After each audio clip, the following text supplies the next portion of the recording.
This is information you need as parents, as citizens of Randolph County, as students, and as educators. You need this information to make the right decisions for your child.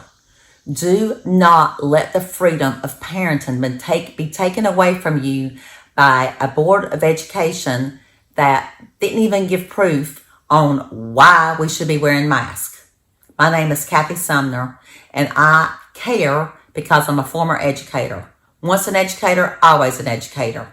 I care about these kids, I care about our future, and I care about our schools, and I especially care about my friends, a lot of which are still in the education system. I went to the August 29th called board meeting yesterday, Sunday, about this very thing. Every board member throughout the 2-hour meeting stated on how they disliked wearing masks, and that was not their preference.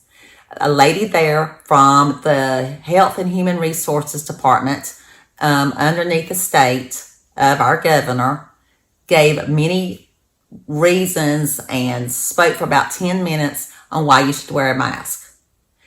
But the main thing you need to know from her is it has to be the right kind of mask and it has to be worn correctly. If it's not the right kind of mask, if you don't take it by the earpieces, put it on, wash your hands, do not touch your face for the rest of the day, then take it off, wash your hands, dispose of it properly or wash it, then it's ineffective. Then I, as an educator and as a human being and a person who has worn a mask, not in a long time, but has worn a mask, I am saying none of us have worn those masks correctly. So if they were ineffective, worn incorrectly, why didn't we have a big surge of COVID last year? I'm just asking. Also, she stated that 0 deaths in Randolph County have occurred between the children of 5 and 18 years old since the pandemic began. 0. So why are we in masks? We don't wear masks at the grocery store. We don't require children to wear masks at movie theaters. We don't require children to wear masks at birthday parties, at church. It goes on and on and on. But we do now, again, in school. It is also stated by Dr. Stephen Gainey that every student will now eat lunch once again in their classroom and not in the cafeteria. This brings their socialization back down to the same group they're with all day long. So you're with 25 to 35 kids in a classroom eating lunch versus the ones you're sitting at the table with in the cafeteria, and this is going to make a difference. Why? It was never stated. It was never, the reason was never given.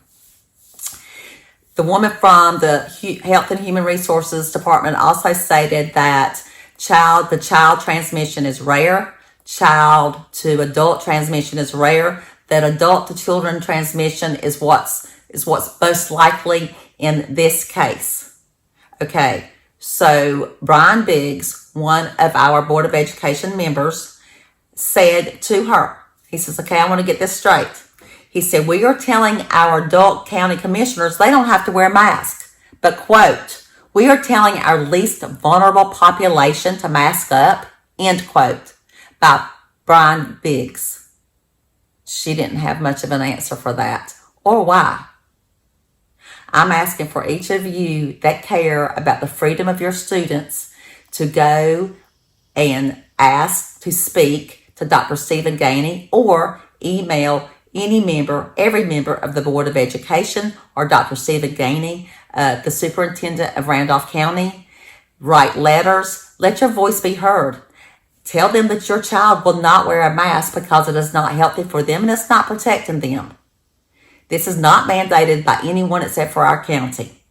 Our county was the last one to do this. And I'm going to leave you with this one question. If Davidson County and Guilford County were still optional masks, would we still be optional masks as well?